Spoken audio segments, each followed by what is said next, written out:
Have you ever been frustrated and confused on how to organize a speech? Yes, everybody had a difficult time on organizing a speech. Remember, first things first, you gotta have a clear, structured slide to look from.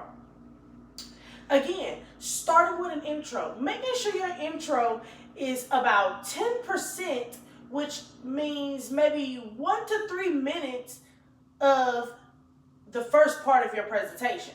Remember, making sure that you start strong with a attention grabber. Attention grabbers can be questions, quotations, facts, and other things that will get the audience attention. The next thing, making sure your introduction have a thesis, a main topic. Remember to quote that main topic in a voice or such way that the crowd or the audience will understand. Another thing is the body. Making sure the body is hitting the main parts of your thesis statement, such as 3 main things that talks about your thesis statement.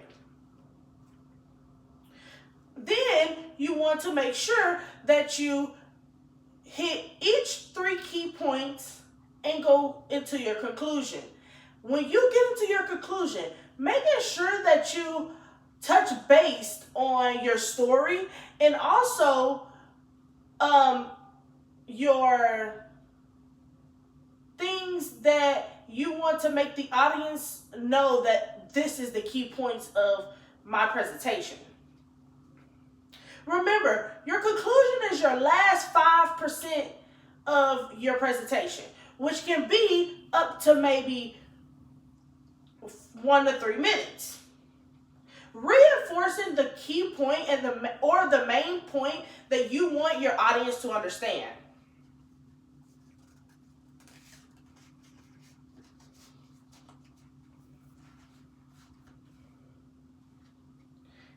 Next, talking about body language. Making sure that your body language in your presentation is tall, you're off your heels, and you're making sure you're leading towards the crowd and engaging with them. Making sure that your arms or your hands is matching what you're saying to express how important the information you are talking about interests your audience. You don't want to make sure that you are in your pockets or playing with your fingers, fidgeting, or any of those things, because that can distract the crowd. It can distract the audience from what you're trying to talk about.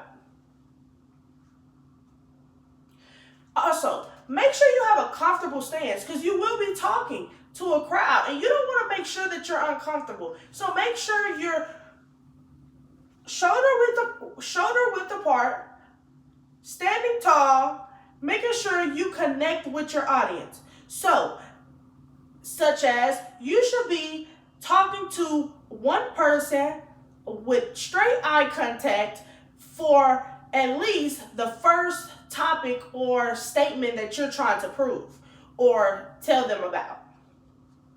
Remember, one thought, one look. As Mr. Lyon say, one thought, one look. If you're expressing a thought, you should be looking at one person and one person only to express that so they can feel it. And then once you finish that thought or that key point that you're trying to say, you need to move to the next person and grab their attention. Remember, it's always important to grab at least one audience member at a time throughout your speech. So at the end, you will have everybody's attention. Again, make sure you pause and nod, because nodding is very important. It gives your audience clarity. It gives them a question in their hair like, am I agreeing with this? Like, why is she nodding? Okay, and they will also nod with you. You'll see them, okay, they will nod with you.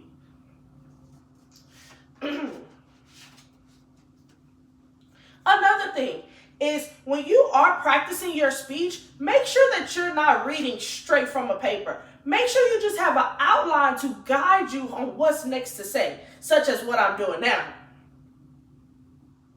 Again, spread out the information. Make sure you're hitting every key point that you want to talk about, and you make sure that it's in your body. A few things to focus as you're practicing your speech is making sure that you practice your speech a few times before you actually start your speech. Because this gives you realistic opportunities to actually come off very comfortable and from perspectives that you understand or you can look towards or maybe even have in common. Remember, before you start your presentation, just think about the first 30 minutes and the last 30 minutes of what you have to say in this presentation. Remember, 3 days out before your presentation is due, it's always some key things you want to know. First things first, you want to make sure that you go through your speech just a few times, just mutter it throughout your speech, maybe 1 or 2 times, and eliminate just some things that you don't hear that sounds correctly. Second day, you're going to make your big chops. You're going to make sure you get all the things that your speech doesn't pertain and you do not need. Making sure you tally down words and to fit on your cards or your postcards. Day 3, making sure 50% is cut off.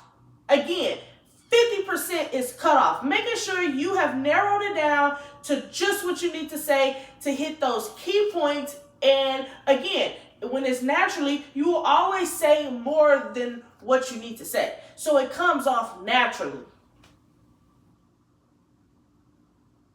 Again, the last step for this 3-day process is making sure the morning of, you just get up and practice your speech like it's natural and you have your mind set to what you have to say. Hitting your key points and also keeping your note cards.